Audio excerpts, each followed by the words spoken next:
আজকে আমি তোমাদের 2026 সালে মাধ্যমিকের ভূগোলের যে প্রশ্নটা এসেছিল সেই প্রশ্নটা সলভ করাবো। তোমরা সবাই ভালো করে দেখে নিও। তাহলে তোমরা দেখো 2026 সালে যে প্রশ্নগুলো এসেছিল জিওগ্রাফি থেকে। দেখো প্রথম প্রশ্নটা কি আছে। দেখো প্রথম প্রশ্ন হচ্ছে যে বহির্জাত শক্তির মূল উৎস কি, সেটা হচ্ছে সৌরশক্তি। 2 নম্বরের প্রশ্ন দেখো পার্বত্য হিমবাহের পৃষ্ঠদেশে সৃষ্ট গভীর ফাটলগুলিকে কি বলে, ক্রেভাস বলে। তারপরে দেখো হেড্রোস্ফিয়ারের প্রথম উপস্তরটি হলো আণবিক নাইট্রোজেন স্তর। তারপরে 4 নম্বরের প্রশ্ন দেখো কি আছে। 4 নম্বরের প্রশ্ন হচ্ছে আল্পস পর্বতের উত্তর ঢালে যে স্থানীয় বায়ুর প্রবাহের ফলে বরফ গলে যায় তা হলো ফন। 5 নম্বরের প্রশ্ন দেখো শৈবাল সাগর দেখা যায় কোথায়, আটলান্টিক মহাসাগরে। তারপরে 6 নম্বরের প্রশ্ন দেখো পৃথিবীর উপর চাঁদ সূর্যের মহাকর্ষীয় আকর্ষণের কারণে সমুদ্র জলতলের নিয়মিত উত্থান ও পতনকে কি বলা হয়, জোয়ার ভাটা। তারপরে দেখো 7 নম্বরের প্রশ্ন বর্জ্য ব্যবস্থাপনায় নিম্নলিখিত 3R এর অন্তর্ভুক্ত নয় পুনর্বিন্যাস। তারপরে দেখো 8 নম্বরের প্রশ্ন কি আছে, অন্ধ্রপ্রদেশের বর্তমান রাজধানীর নাম কি, সেটা হচ্ছে অমরাবতী। তারপরে দেখো 9 নম্বরের প্রশ্ন কি আছে, কাশ্মীরে অবস্থিত হিমালয় পর্বতমালা হলো জাস্কার। তারপরে 10 নম্বরে দেখো স্বাধীন ভারতের প্রথম বহুমুখী নদী পরিকল্পনার নাম কি, ডিভিসি, দামোদর উপত্যকা পরিকল্পনা। তারপরের প্রশ্ন দেখো 11 নম্বরে কি আছে, ভারতের শুষ্ক গ্রীষ্মকালে যে ফসলের চাষ সব থেকে ভালো হয় সেটা হচ্ছে জাইদ ফসল। এবার দেখব 12 নম্বরের প্রশ্ন কি আছে, ভারতের ভারী ইঞ্জিনিয়ারিং শিল্পের একটি উদাহরণ হচ্ছে রেল ইঞ্জিন শিল্প।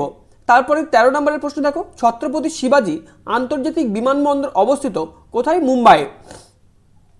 14 নম্বরের প্রশ্ন দেখো উপগ্রহ চিত্রে গভীর অরণ্য যে রঙের সাহায্যে দেখানো হয় সেটা হচ্ছে গাঢ় লাল। তারপরের প্রশ্ন দেখো এখানে শুদ্ধ অশুদ্ধ, সেটা হচ্ছে 2.1.1, সেটা হচ্ছে প্রথম প্রশ্ন দেখো বিজ্ঞানী ব্যাগনল্ড তির্যক বালিয়ারিকে বারখার নামকরণ করেছে, সেটা হচ্ছে শুদ্ধ। তারপরে দেখো মেসোস্ফিয়ার স্তর উষ্ণতা বৃদ্ধির সাথে হয়, সেটা হচ্ছে যে অশুদ্ধ। তারপরে জেট বায়ু জিওট্রপিক বায়ুর একটি উদাহরণ, সেটা হচ্ছে শুদ্ধ। 4 নম্বরের প্রশ্ন দেখো পৃথিবীর সাপেক্ষে সূর্য ও চন্দ্রের সমকৌণিক অবস্থানকে সিজিকি বলে, সেটা হচ্ছে অশুদ্ধ। তারপরে দেখো ভারতের সর্বনিম্ন জনবহুল রাজ্য হচ্ছে গোয়া, এটাও হচ্ছে অশুদ্ধ। 6 নম্বরের প্রশ্ন দেখো উপকূল অঞ্চলে লবণাক্ত মৃত্তিকায় ম্যানগ্রোভ অরণ্য গড়ে ওঠে, সেটা হচ্ছে শুদ্ধ। 7 নম্বরের প্রশ্ন দেখো উপগ্রহ চিত্রগুলি স্কেল অনুসারে তৈরি করা হয় না, সেটা হচ্ছে অশুদ্ধ। এবার দেখো 2.2তে কি আছে, শূন্যস্থান অবরোহণ প্রক্রিয়ায় ভূমির উচ্চতা ড্যাশ হয়, সেটা হচ্ছে হ্রাস পায়। 2 নম্বরের প্রশ্ন দেখো মরু অঞ্চলে বায়ু ও জলধারার মিলিত সঞ্চয় কার্যের ফলে গঠিত সমভূমিকে পেডিমেন্ট বলে। তারপরে 3 নম্বরের উত্তর দেখো সেটা হচ্ছে দক্ষিণ গোলার্ধে অবস্থিত। 4 নম্বর এটা হচ্ছে গৌণ জোয়ার মুখ্য জোয়ার প্রতিপাদ্য স্থানে একই সময় তৈরি হয়। 5 নম্বরের প্রশ্ন দেখো শীত তাপ নিয়ন্ত্রিত যন্ত্র বায়ুমণ্ডলে সিএফসি গ্যাস নির্গত করে। তারপরে 6 নম্বরের উত্তর দেখো রোহি এবং 7 নম্বরের প্রশ্নের উত্তর হচ্ছে কম্পোস্টিং। এবার আমরা দেখব 2.3 উত্তরগুলো কি আছে। দেখো প্রথমের উত্তরটা হচ্ছে, দেখো প্রশ্নটা হচ্ছে নদীর জল প্রবাহ মাপার এককে কি বলে, কিউমেক বা কিউসেক। তারপরে দেখো 2 নম্বরের প্রশ্ন সম্পৃক্ত বায়ুর আপেক্ষিক আর্দ্রতা কত শতাংশ, 100%। মেরু অঞ্চলে থেকে কোন ধরনের সামুদ্রিক স্রোত প্রবাহিত হয়, শীতল স্রোত। 4 নম্বরের প্রশ্ন দেখো মানব শরীরে কোন বিষাক্ত বর্জ্যের উপস্থিতিতে মিনামাটা রোগ হয়, সেটা হচ্ছে পারদ। 5 নম্বরের প্রশ্ন দেখো ভারতের সর্বাধিক জলসেচ পদ্ধতির নাম হচ্ছে কূপ ও নলকূপ। 6 নম্বরের প্রশ্ন দেখো ভারতের উত্তর পূর্ব মৌসুমী বায়ু কোথায় বৃষ্টিপাত ঘটায়, সেটা হচ্ছে করমণ্ডল উপকূলে। 7 নম্বরের প্রশ্ন দেখো ইন্টারনেট ব্যবহারের দিক থেকে বিশ্বে ভারতের স্থান হচ্ছে দ্বিতীয়।